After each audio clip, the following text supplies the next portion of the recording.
Hello, so welcome back to my channel. It's Ijama here, and in today's video we're going to learn how to make this sleeve, an accordion sleeve. Some people call it donut sleeve, but you can call it accordion, right? So this is my first trial. I was trying this out and I think it came out well, but at the end of the day, I'll give you a conclusion and what I think you should do when you are making yours, okay? Now, this sleeve will consume about 4 yards of by 60 fabric, but if you're using Ankara, you will need about 5 yards of Ankara to get this. It may consume a lot of fabric, okay, depending on the size that you are making. Now I have my fabric, my pattern paper, my tape, ruler, scissors, and I also have a hard interface. So the hard interface is to add structure to it, but this particular interface that I have is not too strong. If you're making this type of sleeve, you should get a peplum stay, a collar stay. It will help it stand very well. Collar stay is just the best, but this one is just for the sake of tutorial. Now I'll fold my paper into I will fold my paper twice as if you are cutting a peplum. Okay, so if you fold it twice, you fold one and then you fold again. Now it is up to you to determine the width or how big your peplum will be. Okay, so for my peplum, I don't want my peplum to be too small, though I made a mistake. I used 8 inches, but if you want yours to have a moderate size, you can use 7 inches. So from the center of that paper, I marked 8 inches round. But if you're making yours, you should stick to 7 inches, 6 inches. 7 to 6 inches is okay. Now after marking my 8 inches round, I will connect the lines. Now you can see the center of that paper, right? We are going to move the center of this circle to another point. Like, we are not going to use the center of this circle, we are going to move it to another point. Now I'll go ahead and cut out this paper. Then after cutting out the paper, I'll transfer the center of this paper to another point. Now I will indicate the first center. This is the center, right? Indicate your center. After indicating the center of this paper, you are going to open it up, right? So that is the reason why I'm marking that dot. Now this is the center of my paper. From the center of that paper, you will go down by 2.5 to any side. Then from that 2.5, you can now start marking the radius of your sleeve. So my round sleeve is 20 inches divided by 6.28. I have 3 points. I have 3.0, like 3 inches. Okay, so from that 2.5, I will start marking 3 inches round. So that 2.5 is the new center of this circle. You will find out the reason why I shifted the center of this circle. This is also the method you use when you are making a flare sleeve. Okay, so now I'll go ahead and connect the lines. You can see that the center of this circle shifted to one side of the circle. It is no longer at the normal center. This is so the sleeve will balance very well when you are wearing it on your body. Okay, now I'll go ahead and cut that out, and after cutting it out, I'll go ahead and cut out like 12 pieces of this sleeve. I want my sleeve to be 6 pieces, so you are free to make your sleeve 4 pieces, 5 pieces, 6 pieces, but a full sleeve is 6 pieces. But if you want it to be moderate, you can make it 5 pieces, like 5 pieces of circles on your body. So that 5 pieces will be 10 pieces, like 5. You have to cut out 5 pairs. Okay, that will be 10 pieces. I don't know how to explain this. If you want your sleeve to be moderate, it will have 10, like 5 steps, 5 steps or 6 steps, and each step will have 2, the one for the main fabric and the one you cut out as the lining of it. Okay, so I'll go ahead and cut out 12 pieces. I want to make my own 6 steps, that is 6 pairs. I will cut out 12 pieces of this.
Now I am done cutting out the 12 pieces. I'll go ahead and add this hard gum to the 12 of them. Though I said that you should buy a collar stay. A collar stay is stronger. You can also use crinoline nets, but crinoline nets may itch you. So using a collar stay is the best thing to this. You can also add bones to it if you want to use bones. Now I'll go ahead and add interface to all of them. After adding the interface, I will come back and show you guys. Then the next thing that we are going to do is to pair them. Like the 12 pieces, I'm going to pair them into 6 pairs. Then after pairing them, I'll go ahead and turn it round. After turning it round, I will sew round. After turning the outside, I will turn it out and iron.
After doing this, we are going to start notching the center. This center is that area that we came down by 2.5. Like you are going to notch your center. You are going to know the center of this circle. That is like the widest part of that circle is usually the center of it. So notch all the centers. I hope you saw me when I was doing that. Now we'll start pairing this. We are going to start joining everything. Now pick one notch, pick one side of this circle, just one side of it. You know that this circle is 2. Like I used my fabric to turn the other one, so each circle has 2 pieces on it, right? So just pick one piece of that circle, hold one piece, just one part of it, hold the notch and get the other notch. You can see the other notch and place the 2 of them together. Then from there you sew round. You can see that I'm just holding one side of the first circle and one side of the other circle. That is how you are going to join all of them. You pick one side of this circle, then get another circle and pick one side of that other circle, and then you will join. So this one, I'm going to notch this one also. I'll pick the one side. I'll just pick one side of that circle. I'll get the notch. I'll also get the notch of the other one and merge them together. If you merge, you pin. If you merge, you pin. So those areas that you are pinning, when you get to your sewing machine, you are going to sew everything round, okay? Now this is the third here, like the third step.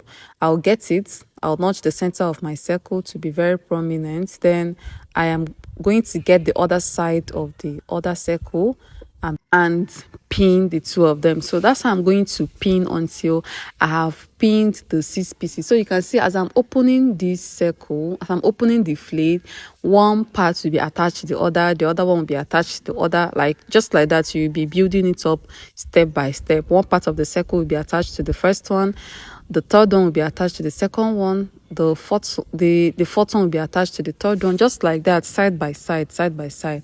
And after doing that, we'll go to our sewing machine and we are going to use half an inch to join everything. Like you use half an inch and hold down the circle around. So you can see the way I am arranging them. So this is the last 2 pieces. I'll get one side of it and pin to the other ones, and that is it. The next thing is all these places that you pinned, you will use half an inch to sew them round. You will stitch round all of them. I hope we understand. Okay, now I'm going to sew that.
So this one I have right here is the last one.